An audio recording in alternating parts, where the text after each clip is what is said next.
Hello, everyone, and welcome. My name is Jillian Lemmermeyer. I am an assistant professor in the Faculty of Nursing and the associate director of the International Institute for Qualitative Methodology here at the University of Alberta. I am very pleased to welcome everyone to our third and final session in our series of webinars for the Pushing the Boundaries of Qualitative Inquiry series with Dr. Sarah Pink. This session was organized in collaboration with the Intermedia Research Studio, which hosted a research creation workshop on March 28th. IIQM is an institute situated here at the U of A that for 25 years has been dedicated to advancing qualitative methodologies through community building, training, and events like this. As our title suggests, we're also trying to push the boundaries and challenge assumptions in qualitative inquiry. I'd like you to please note that our Thinking Qualitatively, our annual training and knowledge exchange event is coming up June 9 to 12th. We have an amazing lineup, so please do check that out on our website. And then just before we begin, a reminder to everyone, you can turn on closed captioning using the button Show Captions at the bottom of the Zoom screen, or maybe under the three dots where it says Show Captions. This session is being recorded and will be available on our IIQM website in mid-April. And you can also sign up for our mailing list while you're there. At the end of the event, you'll receive a very brief feedback form, which we hope you'll fill out. We really do take notice and make adjustments based on your feedback. And now to the main event. I'd like to introduce our moderator, Justine Colleal, a PhD student in the history of art, design, and visual culture. Thank you, Justine, for taking on this role. Over to you. Thank you so much, Jillian. Hi, everyone. I'm so pleased to be your moderator today. I want to first give a big thank you to the International Institute for Qualitative Methodology, and especially Sarah and Jillian for inviting me to moderate this webinar with Dr. Pink. I'd also like to thank our behind-the-scenes tech expert, Jovi, for making this such a seamless experience. So as mentioned, my name is Justine Khalil, and I'm speaking to you today from Amisquatchie, Waskagan, or Beaver Hills House, now known as Edmonton, which is situated in Treaty 6 territory and located within Métis Region 4. In this place, the histories, languages, and cultures of the Cree, Blackfoot, Nakota Sioux, Dene, and Inuit, among many others, upwards of 48 different Indigenous nations, in fact, influence our work in profound ways. And if they don't, they probably should. The city of Edmonton, where I was born and raised, consists of land stolen from the Papas Chase Cree and Métis peoples, displacing them through methods that are consistent with Canada's history of genocidal practices. Across this country, Indigenous nations continue to fight for recognition. And while land acknowledgements, have been rightly critiqued for their occasional superficiality and performativity, they can also provide space for reflection. So wherever you might be in the world, I invite you to think about the lands you are on and to consider how boundaries are drawn and redrawn, by whom and with what impacts. Today, we have a very special speaker whom I'll introduce in a minute. Dr. Pink will talk for about 45 minutes, 50 minutes, and then I'll have the opportunity for a short moderated discussion, after which I'll invite questions and comments from all of you. Please feel free to write out your questions for Dr. Pink using the Zoom Q&A function at any time. I just ask that you keep the questions focused and succinct, and I'll read each one on your behalf. I will summarize a bit if the questions are quite long. And now I'd like to introduce our speaker. So Dr. Sarah Pink is a design and futures anthropologist and documentary filmmaker. Dr. Pink is currently laureate professor and director of the Emerging Technologies Lab and Futures Hub at Monash University in Australia. Her recent publications include her books, Emerging Technologies, Life at the Edge of the Future, a co-authored book, Design Ethnography, and the 4th edition of her Doing Visual Ethnography. Her documentaries include Smart Homes for Seniors, which was released in 2021, and Digital Energy Futures in 2023. Her co-authored book, Can We Trust Technology, will be published in 2025. Today, Dr. Pink will be giving her talk titled Futures Ethnography. Welcome, Dr. Pink. We're so happy to have you here, and the proverbial floor is yours. Thank you so much. Well, first, I'm really honoured and very pleased to be speaking to you all today. I want to start with an acknowledgement of country, and At Monash University, our campuses and sites, we acknowledge the people of the Kulin Nations.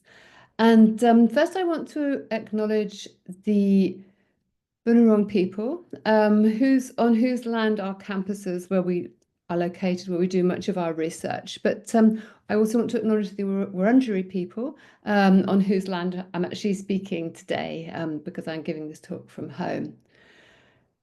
I think it's really, when we talk about futures and we're thinking about what might be possible for us next and in actually unknown times, then of course being inclusive and accounting for Indigenous futures as part of what we're speaking about is absolutely essential. And I want to emphasize that that's really, really something that we must not ever lose when we're thinking about these questions. Now, this talk is about futures ethnography. And first, I also want to tell you, well, I won't be using a slideshow. I won't be using a presentation in that sense because I'd rather speak to you.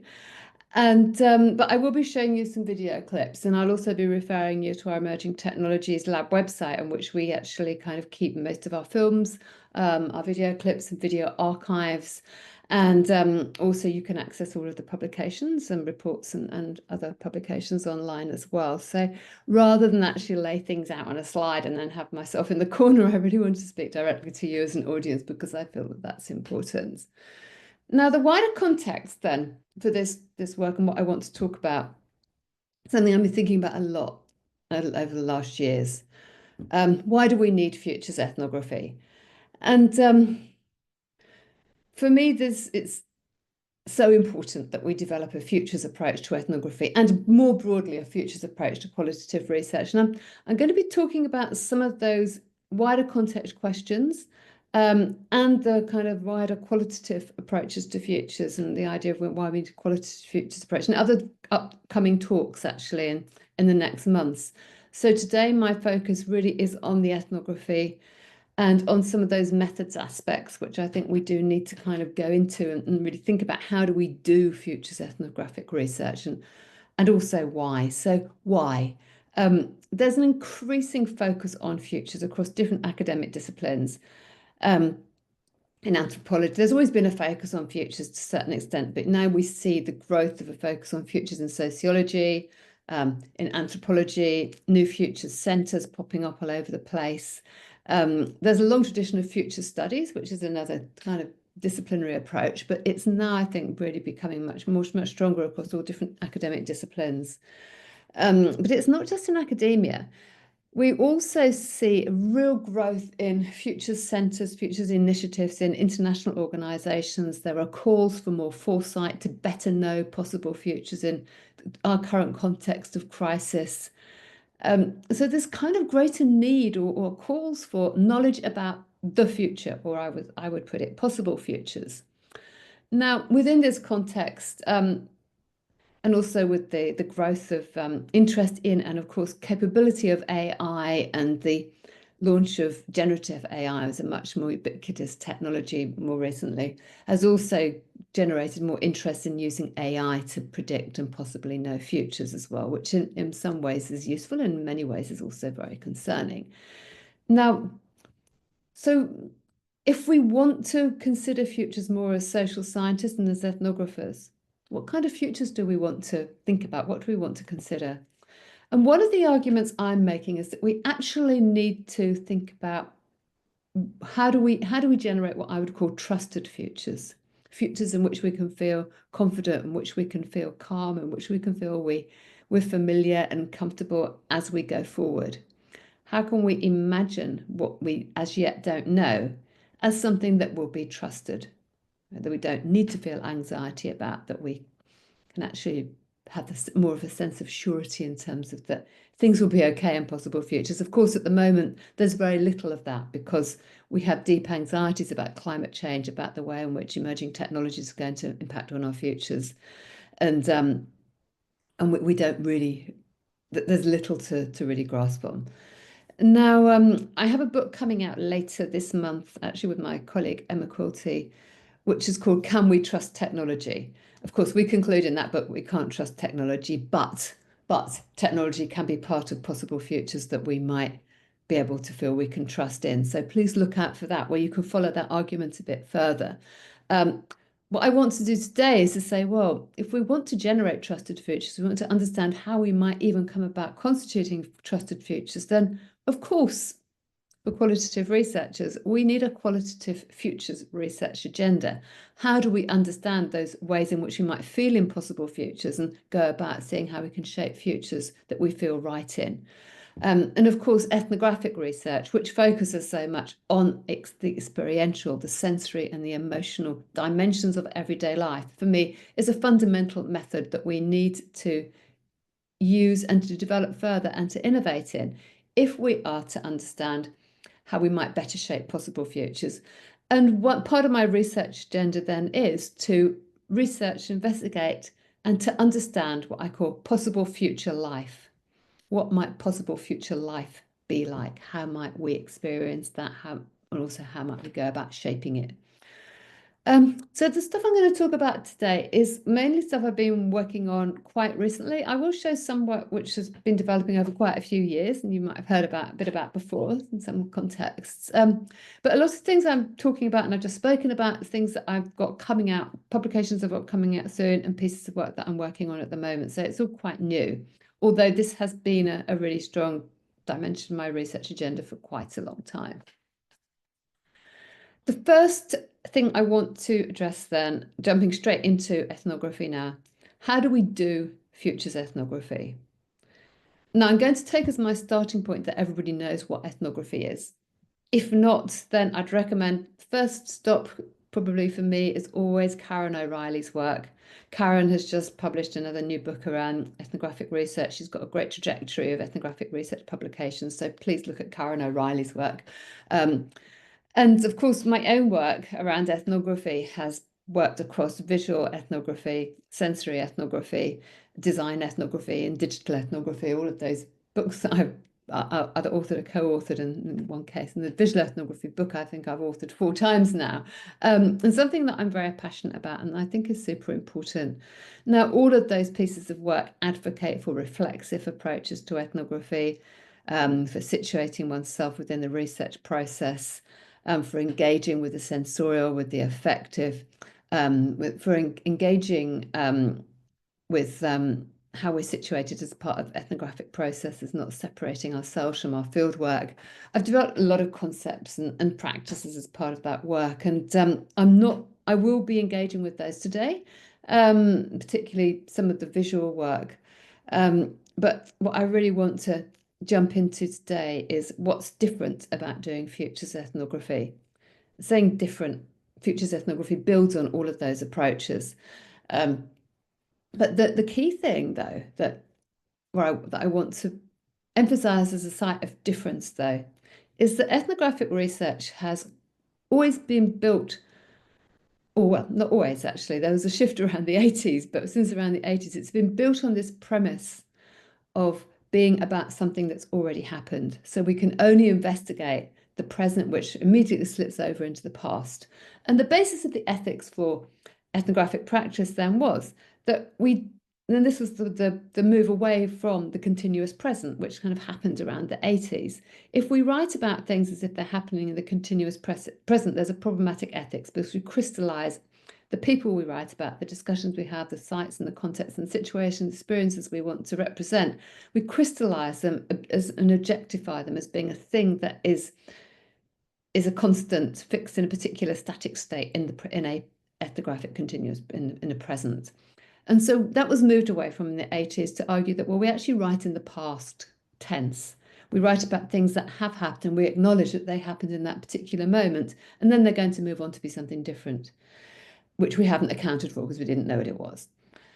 So, of course, if we do ethnographic research about possible futures, can we really allocate what we're writing about into a past? Because we actually want to write about possibility. We want to write speculatively. We want to write about things that haven't happened yet, not about things that have already happened or things that could happen, things that are possible. We want to invoke this sense of possibility.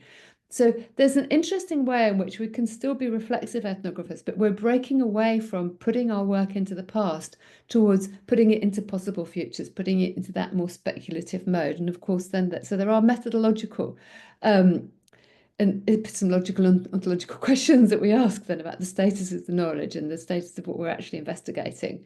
I'm not going to go into those in a lot of depth now. I think they're kind of complex methodological and theoretical questions that you can read up on or think about. I think a lot of those things are very well dealt with in written debates and discussions, and they need a lot of focus.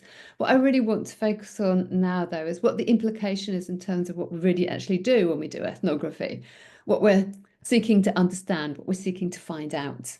So in a nutshell, I'd say that when I do futures ethnography, then I'm trying to understand how possible futures might feel, how they might be experienced sensorially, how they might be experienced emotionally, what might the materialities of possible futures feel like, what might the socialities of possible futures feel like, what might the elemental aspects of those futures, by which I mean the weather, the heat, the cold, the water, the energy, what might they be like, and how might people navigate those, how might people maneuver with them, how might people want to use, for example, energy, engage with energy in the future, how might we want to engage with water in the future, what might we do to ensure that we're cool or warm enough in possible futures. So what might people do in possible futures? When might they do it? All of those questions. Now, of course, it all depends on the specific research questions, the wider research questions. We don't just investigate possible futures for the sake of it, right? So, of course, all of my projects, there's a reason to investigate possible futures. In my work about energy, we're trying to understand how people might use or become co-implicated with energy in possible futures. In my work about work futures, we're trying to understand what possible work roles people might perform in futures with robotics and with automation, and what might that be like. And importantly, we're always trying to understand how people might shape those possible futures when we do ethnographic research. So not how technology will change how people live in possible futures, but how people's values and people's practices will actually shape the way that technologies that might become part of their lives become kind of co-agents, if you want, in possible lives. So those for me some of those principles around how we're doing futures ethnography and why we're doing it. Now, another question that people might ask, well, what are the timelines for futures ethnography? Well, they can be anything. It can be about next week, but a lot of my work is about 2030 and 2050, because I feel that 5 years is a very accessible timeline for me to think about. 25 years is actually a pretty accessible timeline to think about as well. But 2030 is interesting for me in my research context because there are ambitions in Australia around being a leading digital nation by 2030. Also, one of my projects, which I'll show you a video from, is in a precinct which aims to be net zero in 2030. But of course, then you've got the Sustainable Development Goals set by the UN, which of course focused on 2050 as net zero transition, and 2050 also becomes a significant date in lots of kind of local planning narratives as well. So 2070 is also an interesting significant date as well, and so they're kind of much more structural, wider questions why we might set particular dates. But of course, there might be local questions related to the particular place you're doing your research, also the particular group of people and what their interests are and what kind of collaborations you're having. So, of course, all those decisions are always contingent in research projects. And I'm going to give you some examples of what we've done in our research, which might be interesting to reflect on in terms of when you might make what decisions you might make in research that you do going forward. Next thing I wanted to talk about briefly is research design. I'll talk a bit about the projects we do and how do we do research design for futures ethnography. In the projects that I do usually think of it in terms of different stages, in terms of what we might want to learn about possible futures, how we might shape and inform the actual ethnographic practice, then what we might do with it. Many of our projects in which we do futures ethnography begin with reviews of dominant narratives about possible futures. So these might be reviews of industry reports, of government reports, online articles written by consultancies, all of which are kind of public narratives about how possible futures might be, how they might be shaped. Why is it interesting to do that is that it gives you something to anchor what other narratives, other existing views about possible futures could be, but those views which haven't accounted for how people might live in possible futures. So it gives us a touch point. It also gives us something to ask people about as well in our research projects. And so futures, how do we design futures ethnography? Again, of course, it's always about specifically what you want to know about. But for me, one of the important stages is actually getting into everyday life with people as they imagine possible futures, as they experience elements of possible futures. And I'll give you examples of those as we go forward. But futures ethnography does still involve doing in-depth research with people in real life, everyday situations. I think that's fundamental. And we have done that kind of research online during the pandemic, as well as in person since then. So that kind of might be more participant observation style, or it might be more of the kind of video tour and reenactment work that I've written about a lot as well, but that can be future focused, and we can build on existing methods then to develop a futures focus in ethnography. But other things that we do also tap into those academic disciplines. You might know, I'm an anthropologist, so that's why ethnography is principal in my work. But we might tap into those other disciplines which actually have more of a futures focus already, which has really been a lot of my work with design ethnography. So design is a future-focused discipline. I've worked with designers a lot. And one of the things that we've developed a lot in futures ethnography is design ethnographic futures workshops. So we've worked with designers to design futures workshops, and then we've done ethnographic research has informed the workshops, but we also do ethnographic research about what happens in those workshops. So bringing in those interdisciplinary aspects has been really important. And then we've also developed much more as subsequent methods, or in place of workshops, or sometimes just jumping straight in. We've also developed very speculative methods, which I'll talk about again, which involve trying to actually engage with people as they experience dimensions of possible futures which we simulate. Sometimes we do that in workshops. Sometimes we've done it with a group of researchers. In other situations, we've done it by getting involved in existing experiments that other researchers from technological or other contexts are developing as well. So the research design, of course, always depends on what you want to find out, what you want to do, but sometimes it can also be kind of opportunistic in terms of what you can do in terms to develop these possible situations. Now, in terms of the other thing I wanted to mention was ethics. So I already commented earlier on the past orientation of existing ethnography, but that past orientation was also, I see it as being an ethical refuge in the past. So to be ethical, we wrote about things that had already happened, which meant that we avoided the unethical situation of objectifying and crystallizing peoples within a continuous present. So the ethics, the rest of the ethics, I don't see as being enormously different from the ethical practice that we should already be ascribing to as ethnographers. Very happy to discuss particular possible scenarios and situations that might be different if things occur to people. But I think the key thing is also to think that maybe we're also seeking ethical refuge in the possible when we're doing futures ethnography. Okay, so I want to jump in now and talk about the methods. I've already mentioned, and to give you some examples, which is, I've already talked to you a little bit about research design and how different methods might kind of fit into that, the structures of that. First, I want to talk about ethnography in the present. Now, some of you who've read my work, I'll start with an example because some of you who've read my work will know that I have a very long history of doing ethnographic research of everyday life in the home. I started that work in 1999, so yeah, 26 years ago. And one of the things I found in that first project I did in 1999, which was reported on in my book Home Truths, published in 2004, was that my participants so often talked about their home in a future orientation. At the time, I called that the project of home, right? So when you see someone's home, what they tend to tell you about is not, oh, it's like this and it's like this and we do it. They always talk about, this is what it's going to be like. This is what it will be like. This is what I'll do first. This, so the home was always a project. There was always this anticipatory mode, this future orientation. Now, so that slips very nicely into the work I've been doing much more recently about everyday life in the home.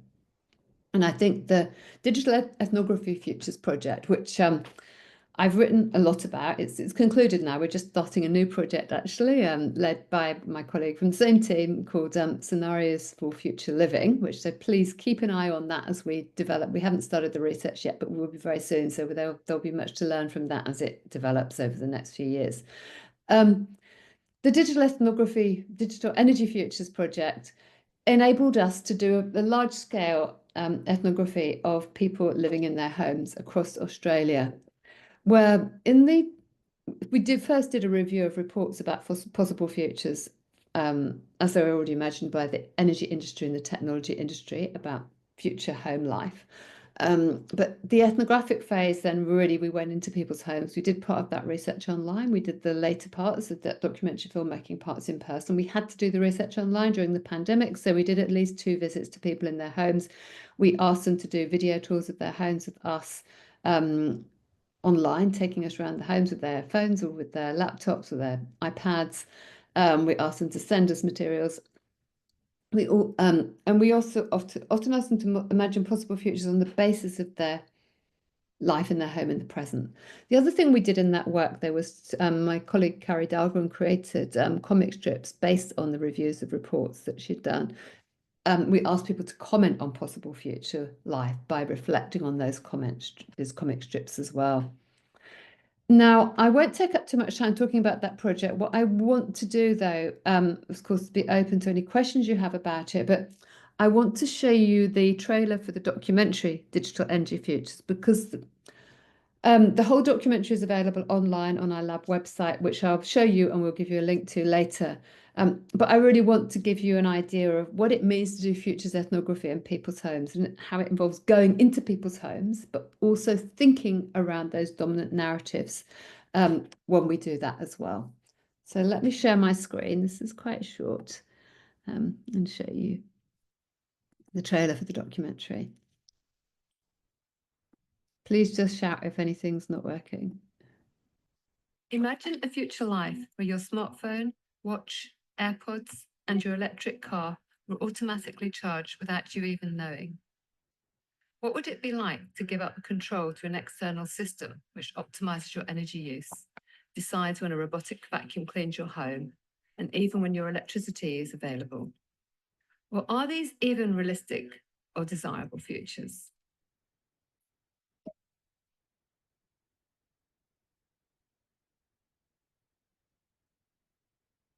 The Digital Energy Futures project generates new insights about emerging digital and energy trends by investigating people's real lives and possible futures.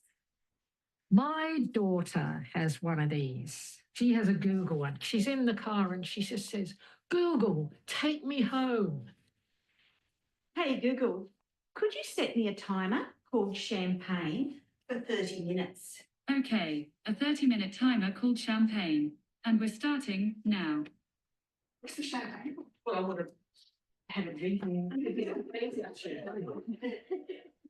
The visions of personalised energy and technology futures, shaped to the desires of the individual, are distant from the personal and family lives of the 72 households who participated in our project.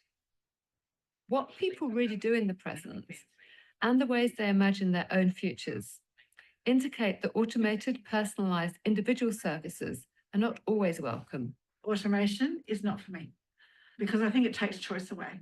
And I'm a control freak, so I like to have control over my environment. So, if you were offered the possibility, though, of having an automated system which would actually optimize your energy use and decide when all of these things were going to work, could that possibly work for you then? Yes, absolutely. However, I do need override button. We will not allow for remote control unless it is imposed by government. People creatively tailor their technology use to suit their everyday lives. So to gain the benefits automation offers to the energy sector, we need to align it with their human futures. I found with his mom, she needs something on the phone, they have to use the translation services. I mean, those AI can be developed, then that can, can be replaced. so having automation to me is restricting what you can do. And I think technology should expand what you can do.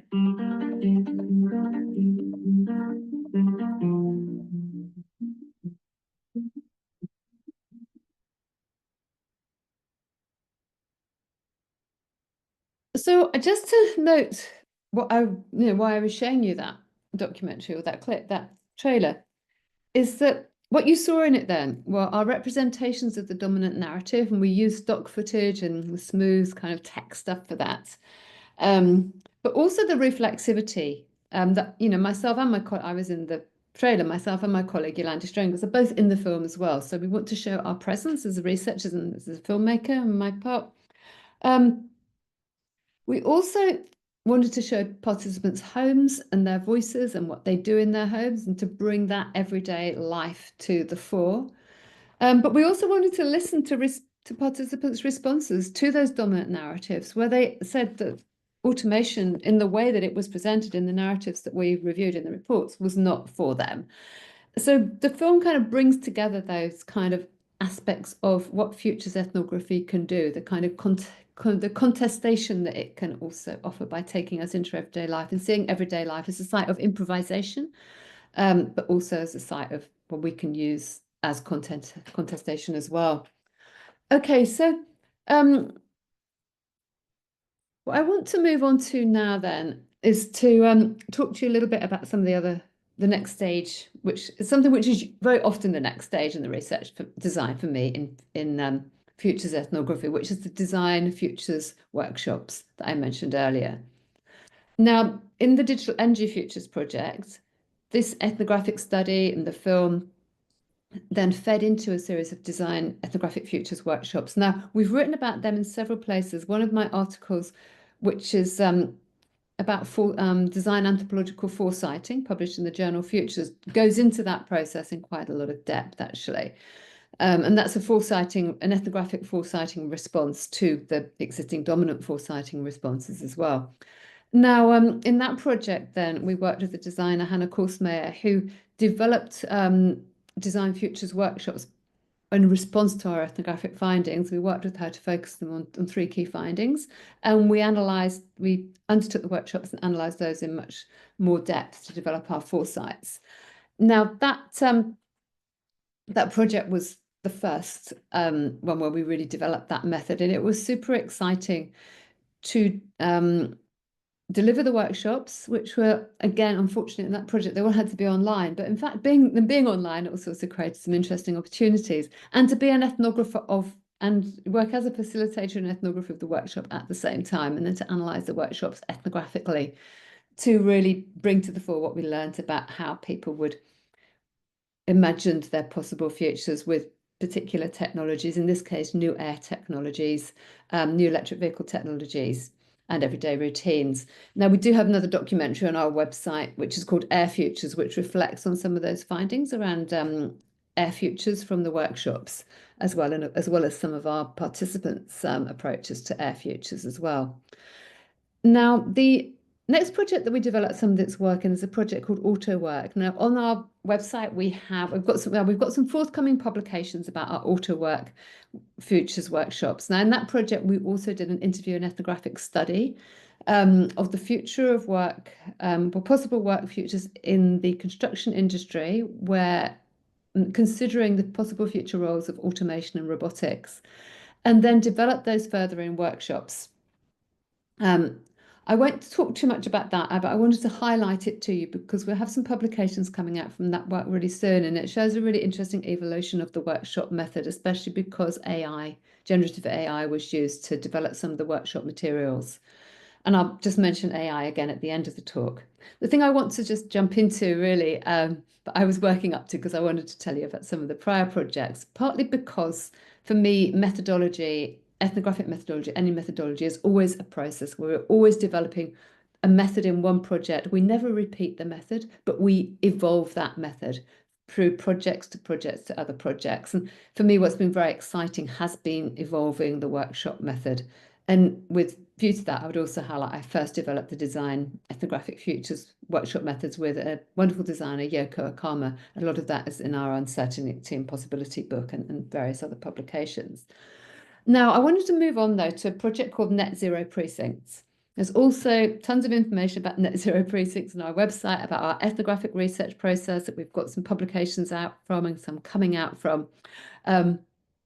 We've also, in the Net Zero Precincts project, it's another quite big interdisciplinary project where we're bringing together design anthropology and transition management. Now, I don't need to go into the details of all of that and that interdisciplinary collaboration, but what I want to emphasize is that in this project, we use some of the findings from interviews done by our transition management colleagues, as well as the ethnographic work, which was mainly done by Emma Quilty, who then worked with in a team with a designer and our transition management expert. So we worked as a team to develop a series of workshops, which was super exciting. It took a very long time to develop. They're very detailed, and they drew on a video ethnography technique. Some of you might have read my work on walking with video. So that's the method that we developed for Emma's field work in the precinct. So we brought video ethnography research findings into the workshop. And what I'm going to show you in the video, which is around the workshop, focuses on some of those aspects and how we brought them how they're taken into the workshop design as well. So I can't talk to you about everything that we did in that. So that's the bit I want to emphasize and to focus on here. So the workshops then involved, amongst other things, the two things we're going to focus on were the kind of introductory part, and lots of discussions happened and lots of workshop documentation and discussion and making. The two things we're going to focus on are what was called by the team who developed it a workshop, which was derived from the walking with video ethnographic techniques, but very carefully designed, as you'll see. And then the workshop gathered materials, but also the participants gathered many other things and ideas from other aspects of the workshops that you won't see so much of, and brought these back into a terrarium building exercise in which they created possible precinct futures, possible sustainable precinct futures. Now, without going into any more depth about that, I want to first show you the video, which is about 7 minutes, and then to briefly comment on the video to give you a little bit more insight, because I think this will be a quite interesting thing for us to discuss. So I'll share my screen again. And let me just, sorry, just need to find the right.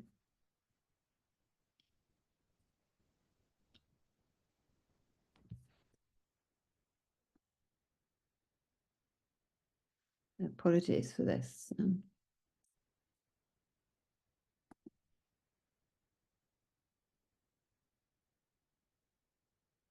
Okay.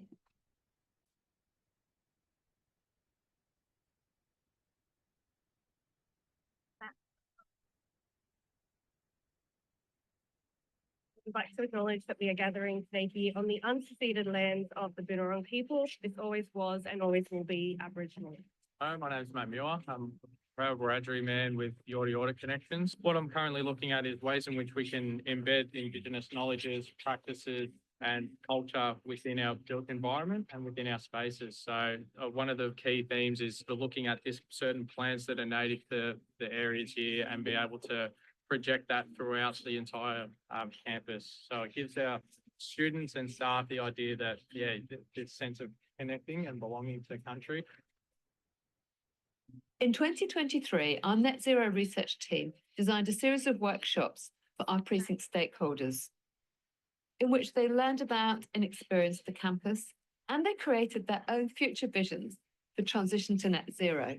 We want to actually understand how people are experiencing net zero energy, how they're experiencing the circular economy, how people come to appreciate nature-based solutions, and to think about how that could become a catalyst for envisioning net zero precinct futures, and have a really robust set of conversations rather than having necessarily a shared vision that we can all agree on, which speaks to the kind of reality of the politics and the contested nature of how we get to net zero. Film you. Right. No, that's fine. Just funny, I was riding along around the beach on the weekend. I saw heaps of electric buses. Mobilities are central to net zero transitions, and this includes not only future transport systems, but also the everyday human mobilities of those people who have to travel across our campus, as well as the mobilities of the native animal species who move around in the campus at night. This is the site of the new SRL. So there is going to be a train station here. When the SRL starts up, I guess the thinking is that we will have in peak hour, let's say, about 3,500 people. Is that right? Potentially crossover Normandy, right? That will escalate by about 3 times in 15 years. So by the time we get to 2050, we've got 10,000 people in peak hour crossing the road. So this is Per day or in 1 hour. in 1 hour? This 1 hour. During peak, so During twice a peak time. day. During peak time. What it means is, like, look around now, who's walking around apart from us? Yeah. Everybody's in cars. This is a real shift in the way that people move around the precinct. So the more that we can do to and also that last mile that Harry was just mentioning to again, that onward transport, that's part of the suburban rail loop project. So we look at how the whole transport system works, not just sticking in the train line and walking away. We look at how do people move to and from the station. And we're not putting much parking there. About 700. About 700 cycle spots. A lot of change will happen in the area in parallel to what is just one of the biggest changes of our time. So how do they play together? Is changing the way that people move around, how they choose to live and work, plus try to deal with complex challenges of sustainability. I think it's a great chance to work together to think about and design the precinct that we want for 2030, 2050, and get the bones of it in place now. The idea of a new campus railway station helped us to imagine how it would feel to travel across the campus in the future.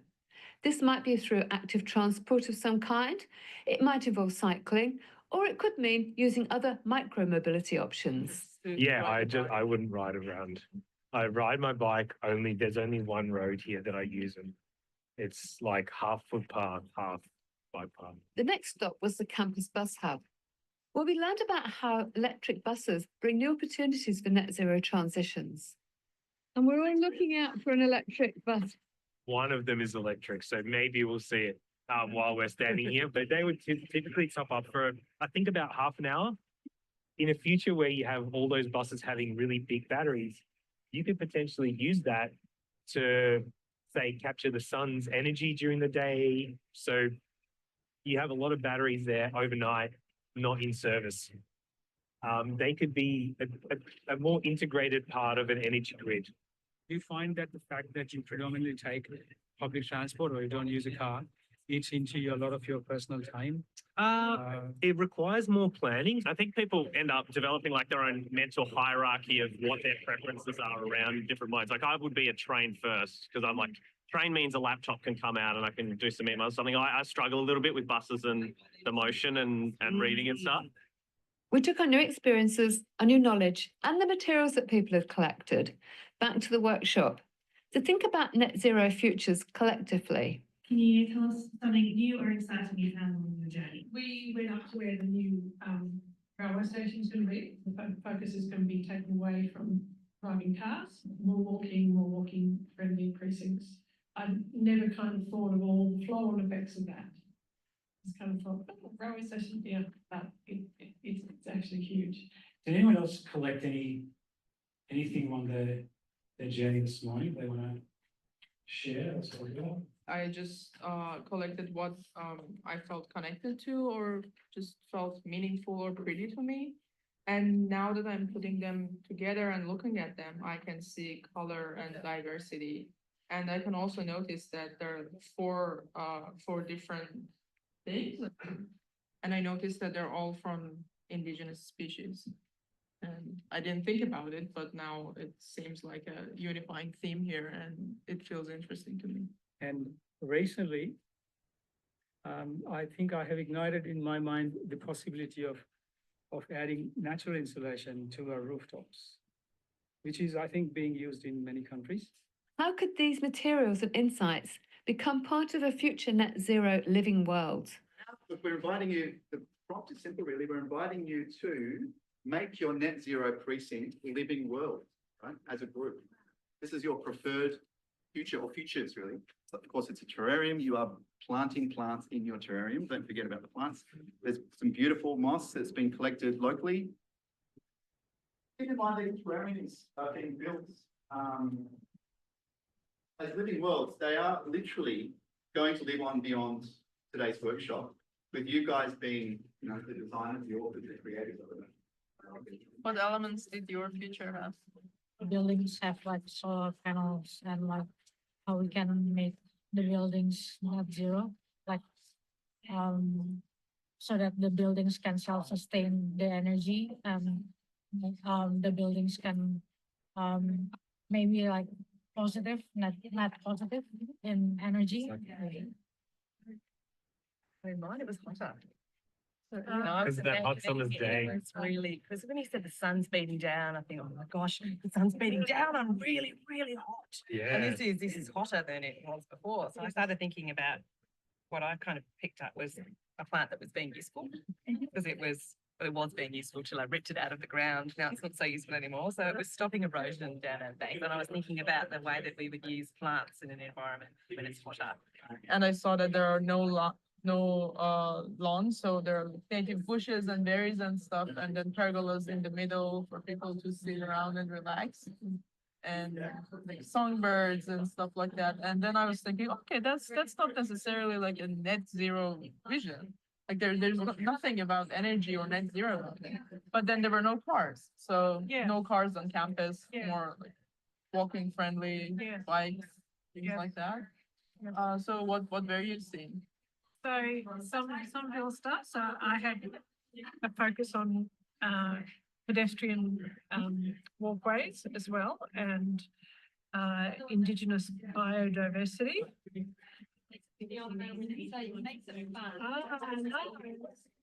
About the water, when it's hot, and when you're walking, is there water around you everywhere? Organic is that? So if I may, because just to soften up the artificialness of the plastics you no, the plastics, because That's great. I mean, as humans, we'll always want to showcase the aesthetic. Yeah. And hide the not so aesthetic, perhaps. So our buildings are shading our pathways. Oh, wonderful. So that's great for mobility across the campus, right? Yes, so Yeah, that looks a bit better than just a plastic one. yeah, I know. Totally. You make a decision about if you're going to have any vehicles. Yes, here's our transport. Not many, but semi-autonomous vehicle. It's just getting the wheels. Oh, we built a little solar panel car park for it on the outskirts. We're dropping people off at the children's play area, and then we'll go on and to the next place and pick more people up. Charging up in there. What we're doing here is we are phasing things out by default, as in by phasing things in, we are automatically phasing some things out. So we are phasing out the traditional car system, but phasing in the new brings the autonomous vehicle. Yeah. They're also shared. We talked about car sharing and carpooling. So. Yeah, do you feel that you've completed it? Yeah, I'd like to live here. Even though it's hot, it's going to be very nice. and I think we managed to combine everybody's key ideas, didn't we? Yeah. So what happens next? How can new collective visions for sustainable futures support the transition to net zero? What thoughts did our participants leave this workshop with? And how might our work continue into the future? And so now I'm thinking, gee, there's all those possible futures. How does that enable you then to align people to be more likely to collaborate, particularly across the different sectors that we need to work effectively together to achieve what is a complex change? I'm thinking that it is difficult because every strategy we choose to do the things we think are right, they involve major sacrifices for all the parties involved.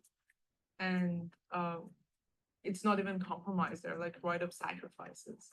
How do we keep this fire burning? even amongst the converted. That's what I'm wondering. I'm leaving wondering that is there a better way? Can humanity as a civilization, as a species, evolve in a way that they don't need as much resources or as much energy to survive and thrive, so that we don't have to just replace what we're doing with just a little bit better options that in the end they're still harmful for the environment and for us.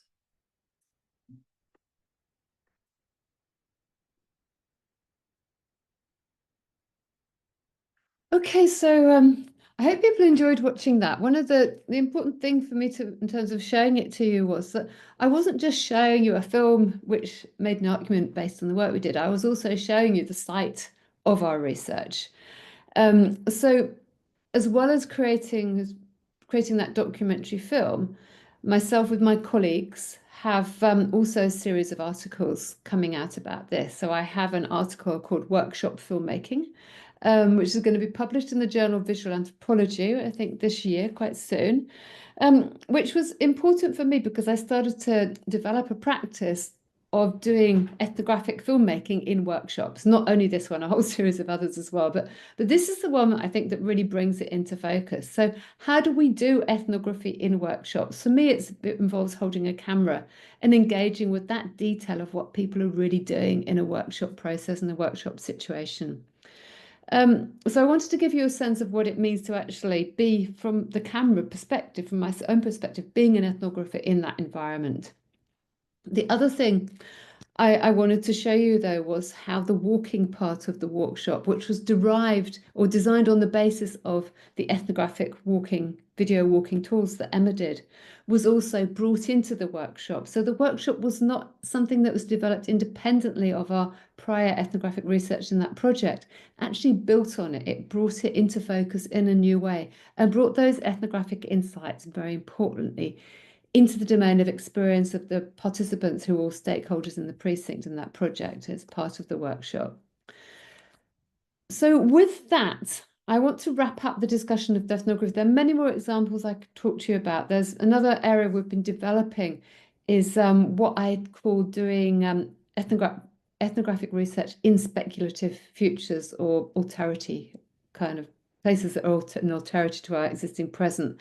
I have examples of those who also should be making a documentary video and having a few publications coming out from a project which we did where we created a possible futures workspace in my lab in a couple of rooms in a corridor at the end of last year.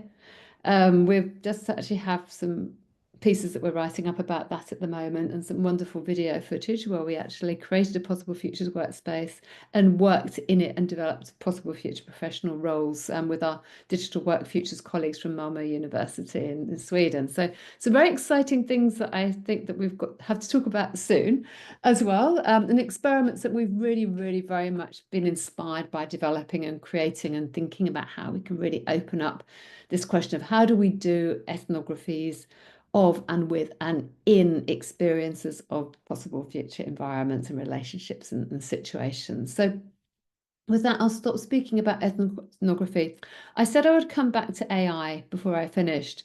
So we've been using AI to create some of the workshops. We've been using AI in our speculative workplace experiment, where my colleague actually used ChatGPT, became one of the participants in constituting possible futures. But there are also some kind of proposed uses of AI in more predictive or more probabilistic approaches to understanding futures, which would be much more quantitative, but based on big data and data analytics. So my belief is that we need to moderate those more quantitative, more sweeping approaches to possible futures, and that working ethnographically is one of the ways that we can do that. Many more things we can talk about, but there isn't time.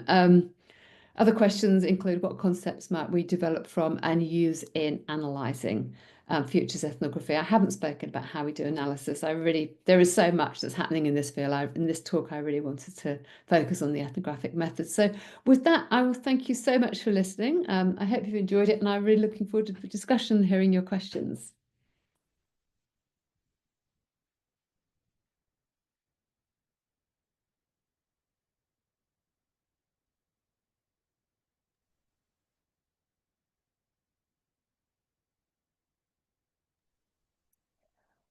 Thank you so much, Dr. Pink, for that really engaging discussion, that really engaging talk. Not discussion yet, I should say talk. We're going to have a discussion now. Really enjoyed hearing a little bit more about all the work that you've been doing. And so I just want to remind, before we kind of jump into talking, I want to remind the audience that I'm going to start the discussion off with a couple questions, and then I'll open it up for questions from you all, from the audience, and feel free to just drop them into the Q&A tool at any time. Again, I'll read them out, and I'll also summarize a little bit if the questions are quite long. So, okay, where to start? You talked about so many things. I think I kind of want to go back to this question about ethics, if we can start there, perhaps. So, you know, for non-anthropologists, I'm not an anthropologist myself, I'm in art history. I do understand anthropology typically as being a very past-oriented discipline, but you've pointed out, and I think in a really interesting way, that this might be because the past offers this ethical refuge. And you've also said in previous interviews that anthropologists have a moral obligation to implicate ourselves in futures. Interestingly, though, you've also said now today, if working in the future can also kind of potentially become an ethical refuge. So I'm wondering if you can speak a little bit more about the kinds of specific ethics that anthropologists might bring to these future studies that avoid perhaps crystallizing people in the future, like they might crystallize them in the past. And maybe because this is a very interdisciplinary talk today, or there's a very interdisciplinary audience, maybe you can speak also a little bit about what the rest of us in other disciplines might learn from anthropology and from doing futures ethnography in terms of like the ethics we can bring to this question about futures. Yes, I mean, I think when we're doing research about possible futures, then we are very much kind of, putting people's experiences into the realm of possibilities. So we're not really going to be writing about or filming something that people will experience in an actual future, right? We're always working in that realm of possibility. And that's what I meant by taking ethical refuge in I suppose, in not specifically not defining a particular person's possible future experience, because it's impossible to do. But of course, the ethics on the ground end up, as I said before, being very similar, because we are still working on those kind of deep ethical questions of respect, of consent. We always use, our consent process. Usually if we film people, we ask them if they would like to see anything that's filmed of them before it's made public. We really try to be very consultative in the work that we do. So yeah, I think the difference in terms, I mean, I think for me, perhaps, I'm not saying that other disciplines can necessarily learn from anthropologists about ethics, because I think ethics are very well done across the board often, right? But I suppose for me, some of the consent processes that we've developed, especially in the visual research, which really do involve enabling people to check what's published of them, to have copies of videos we make of them if they would like to, and to remain engaged in the research process and into publication. Because, of course, if people are being in videos and in films, they very often would like to see what how they're represented, and a lot of trust is involved in those relationships. The thing I would say about that, and I've said it before, so people might have heard it though, is also that we shouldn't be under the illusion that people necessarily do want to be engaged with us after the research process, or they do want to watch a 30-minute video that they appear in twice and check it. So often that ethical, giving the ethical approval and consent back to somebody again, actually, we're actually relieving ourselves of the burden of having to really take responsibility for representation too. So I think there are many different aspects of that, actually. So yeah, that's what I would have to say about ethics in that context. There might be other questions around ethics that people have about futures, which I haven't thought of, which I'm very happy to try and respond to as well. Yeah, absolutely. Well, I did notice there was a question in the Q&A specifically. I mean, I know I'm starting off this discussion, the two of us, but this one really struck me. So, and it relates so well to this question of ethics. So maybe I'll just read it out now, and then we can go back to me asking you a couple more questions. But I feel like it just works really, really well. So Victoria Palmer asked, she's wondering if you might comment on how the past from an Indigenous theory standpoint is essential for futures and how much futures can be futures in light of the Indigenous knowledge systems that have existed almost beyond our conceptions of time. So again, getting it kind of in, I think, into this question of ethics from a very different perspective.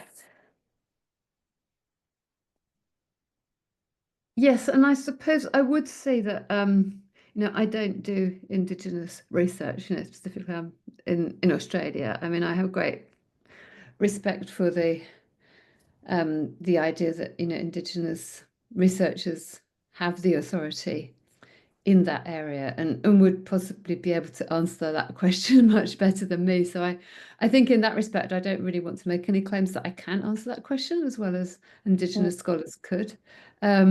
So and not to pass on it by saying that, but to say that I think that it's not my right or authority to be able to actually respond to that properly. Very, very fair.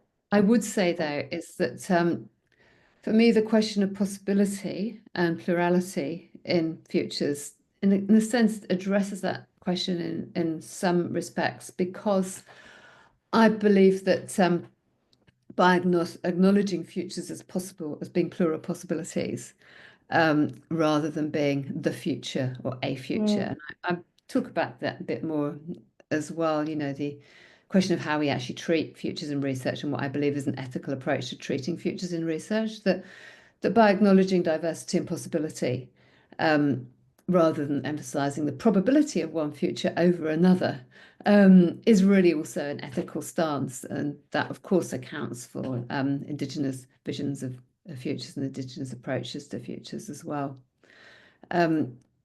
I think the focus on possibility and plurality is really fundamental to addressing futures ethically, which is really why my research is about trying to experience, be in, and connect with possible futures, which is it's only ever one possible future or plural possible futures that you're engaging with. And that's why my work is, I call it futures anthropology and futures ethnography. It's not anthropology of the future. It's not ethnography of the future, ever. So again, that's part of the ethical underpinnings. Yeah, I like this concept of this plurality of futures. I think that's really important to draw out and bring to the forefront. When I was, researching and reading a lot of your work, and even throughout your talk just now, I was thinking about the fact that in Cree, there is no sort of like there's prophecy, like there are all these different kind of ways to understand the future. And it's nice that your work kind of leaves the space open for many different ways of thinking through different futures. And I actually did then have a follow-up question about maybe sort of how Australia itself has kind of influenced your thinking around futures. So you've talked in the past too, I believe, in doing some sensory ethnography, your book, that researchers need to become emplaced, that they, should recognize, and you spoke about it, I believe, at the beginning of your talk also, research subjects, as well as the researchers themselves, recognizing that they're in a specific place. It's sort of this like mind, body, environment entanglement. And I believe you moved to Sydney around 2018. So I'm curious if you can speak a bit about how being emplaced in somewhere like Australia has influenced your work, and especially influenced how you're thinking about futures and how you're doing that research. Yeah, I would first say that although I have noticed on various publishers' websites I appear to based in Sydney, I'm actually in Melbourne. Okay. Which something I must possibly need to get corrected. But I think that, so a lot of the way we think about futures then in the work we do here is connected to climate and specific elements of climate change, which are particularly relevant to Australia. So how will we feel in possible futures, and also how do those imaginaries also connect to the present? So, in an Australia where we have bushfires, extreme other flooding, bushfires, flooding, asthma thunderstorms. Of course, we had the pandemic. We have, extreme heat So lots of indoor life for many reasons during the pandemic, but also in bushfire circumstances. And so there are lots of questions around the air and air quality in Australia. So the Air Futures documentary and all the work we've done around air futures, not just me, the teams that I work in as well, have been very much inspired by the very specifics of the Australian environment in that sense. And of course, our projects are also inspired by I suppose looking a bit more at the kind of emerging technologies dimension of my work, then Australia is very often seen as a country which is a recipient country for technologies, but also a country where technologies are often tested, and also that lots of drug tests and trials happen in Australia and those kinds of things as well. So we're also doing our research in a country that has a very specific relationship to innovation, which also has to be accounted for example, when we're thinking up possible work futures and the use of automation and robotics in those work futures. So again, so how are emerging technologies actually experienced and accommodated and improvised within the Australian context? That might be different from other places as well. So yeah, I mean, it's very much so, yes. Very much so has influenced the way that you're of course. Yeah, but the work I do in Australia, I mean, I've also in the last 10 or so years done quite a lot of research in Sweden and in Brazil, collaboration with other people in the UK as well. So yeah, but I think it's I think the other questions, it's also, I feel privileged to be working in Australia, and in the sense of the questions around Indigenous questions and decolonisation that actually become very much part of the way that we think about research and think about our ethics in research as well. So we are always, I guess we're continually questioning what it is our right to speak about and what it isn't our right to speak about, and also asking ourselves questions about how we might decolonise research processes as well. So that's very much to the fore, I think, and I think it is through living and working in Australia that those issues, I think, have become significant in my work in a way that they most likely wouldn't have done had I been doing my research somewhere else. Yeah, and I think same for many researchers in Canada, right? We're having very similar conversations here too about decolonization, and I wanted to ask you maybe one more question and then we'll move on to the Q&A, because I want to give the audience some time too. But I'm curious, I know in the past you've kind of argued for qualitative research methods that move beyond critique.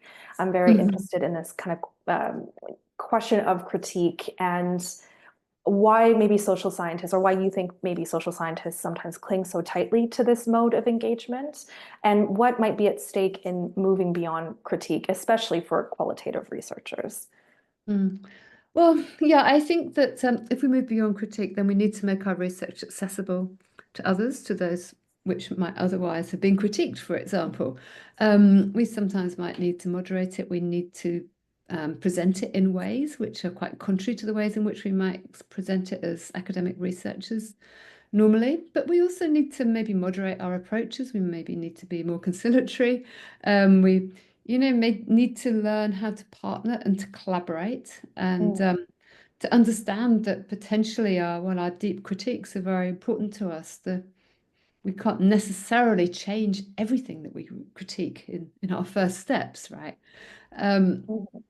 And acknowledge the limitations of our circumstances and possibilities of our interventions.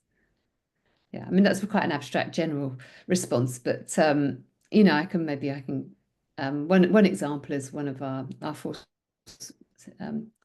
Foresights for Future Living report, I think it is, from the Digital Energy Future suite of reports, where we create reframing concepts through which to respond to dominant narratives. So we don't present a critique. It's, we don't say, the set and forget notion that you use is wrong, and it's all wrong because we're social scientists and we know better. We actually use our ethnographic evidence to say, well, if we look at this framing of set and forget, then if we reframe it as a set and notify concept, we actually get a deeper, and we actually might get better engagement, different engagement from people, because that's what people on the ground actually don't want to set and forget. They actually want to set and be notified and re-engage, right? So really, I think the critique, of course, is important, but it's not necessarily useful to only critique. It's really much more useful to think about how can we really productively engage.